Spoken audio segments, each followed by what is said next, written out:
Hey everyone, how's it going? Will Dano here from Origin Films. Today we're going to talk about 3D tracking inside of After Effects and the ability to put in whatever assets you want inside of a 3D space and have it actually stick to the movement of your video. Now, just before we hop on into After Effects, I just want to tell you that there are a few things that you can do while you're filming to help make your video a little bit better and easier for After Effects to track so that you get a more effective 3D track from After Effects. One of the best things that you can do is one, make sure that your shutter speed is as high as possible. The reason is if you have less motion blur in your video, that gives After Effects more of a chance to find little points to track for longer periods of time. And also make sure there's a good amount of contrast in your scene. The reason is the main way After Effects will be tracking the points is by looking at individual pixels and how bright and dark they are compared to the other pixels next to it.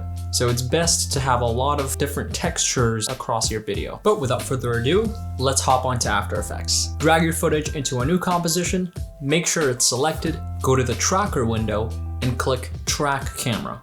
I also like to go down to the Advanced tab and click Detailed Analysis, which should give better results. However, it does make things a little bit slower to process before it gives you a track. Wait for the tracker to finish, and now we should be left with a bunch of tracking points all over our video. I'll navigate in the video to where I want the text to be, make sure the camera tracker is selected, and click and drag around the points so that you can find a good perspective to choose. Once you get the right perspective, right-click and choose Create Null and Camera. This will create a camera in a 3D space that represents your handheld movement and a null object which has the information of where that point is in 3D space.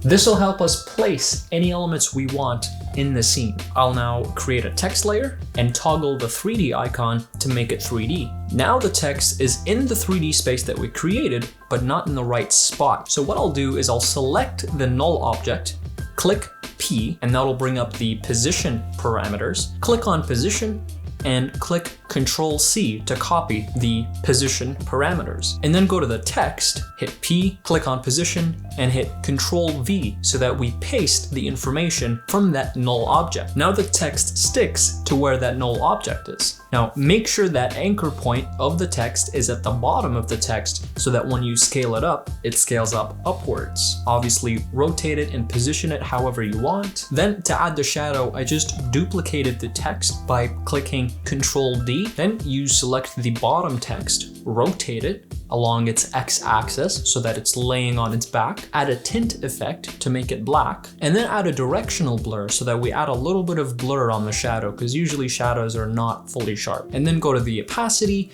and decrease the opacity of that shadow, and that should give us a pretty good look for a shadow. Last but not least, I would put a little bit of a blur on the text itself because usually graphics are a lot sharper than a real life video. And so you want to match those a little bit by blurring the graphics so that they match with the sharpness levels of the video. And this is what we have, a fully tracked text with a shadow inside of After Effects. And if you get used to it and you try it a bunch of times, this process usually takes about 5 to 10 minutes, if not less, to just track a scene and add simple assets to it. All right, I hope this was helpful or entertaining. If you have any questions or suggestions, please feel free to drop them down in the comments below wherever you're watching this, and I'll look forward to seeing you in the next video.